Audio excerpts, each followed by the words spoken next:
Hello everyone, my name is John Kenneth Zamora. We will be discussing what are the key strategic challenges faced by service operation managers and what are the key tactical challenges faced by service operation managers.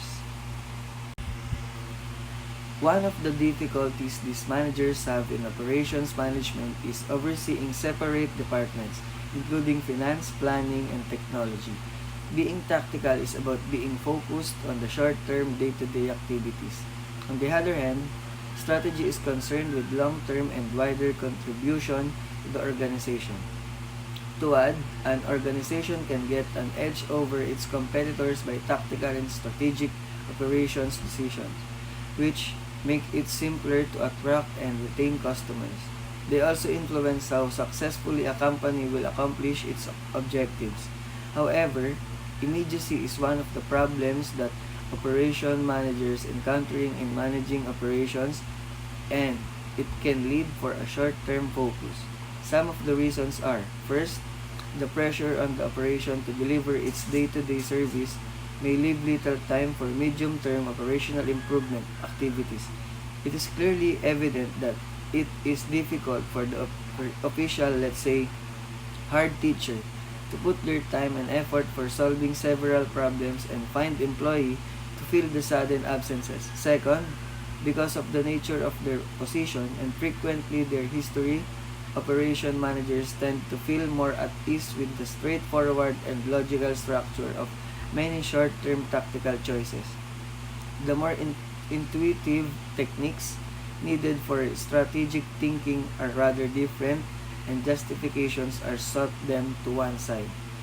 Making operations a contributor to strategy as well as an implementer, operation managers take part in the actual doing of the business. Despite a modest degree, the service is delivered by the operation and organization, not its marketers or financial managers. The same individuals may fill these jobs in the organization. Hence, operations managers responsible for carrying out the strategy. As a strategist who executes operations, managers first need to comprehend the organization strategy. This might be a huge retailer's market domination, a humanitarian organization's quick delivery of food and water, or a nursery's high standard of childcare with solid ties to the neighborhood. This outlines what the operation must be proficient at or how it has to compete with competitive organizations. This may entail offering dependable, low-cost service, a variety of services, or a positive client experience, for example. Next topic that we will be discussing is what are the key tactical challenges faced by service operations managers. First is understanding the customer perspective. This key challenge for many managers in service operations is that they see things from an internal organizational viewpoint. Often referred to as inside out, the operations perspective understands the service provided. It focuses on the inputs that have to be managed and making sure that all the processes are working well. Managers quiet naturally spend their time worrying about managing the resources and processes, managing capacity, scheduling people, meeting performance targets, and financial goals.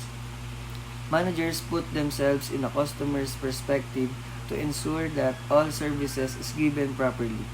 Managing customers means that's the operations process is the customer's experience. Knowing the customer's mood, attitude, and actions that may affect not only their own experience but that of their other customers, thereby having a direct bearing on the quality of other people's experiences.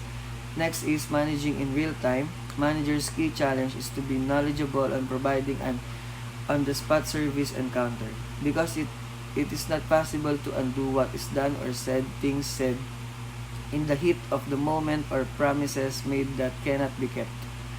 Coordinating different parts of the organization, the service operations managers is responsible for coordinating the various parts of the organization in the delivery of service. This includes not only understanding the needs of customers but also overseeing the logistics of the supply chain to ensure that all materials and equipment are in the right place and at the right time, and working closely with the other functions in the organization. Lastly, encouraging improvement and innovation.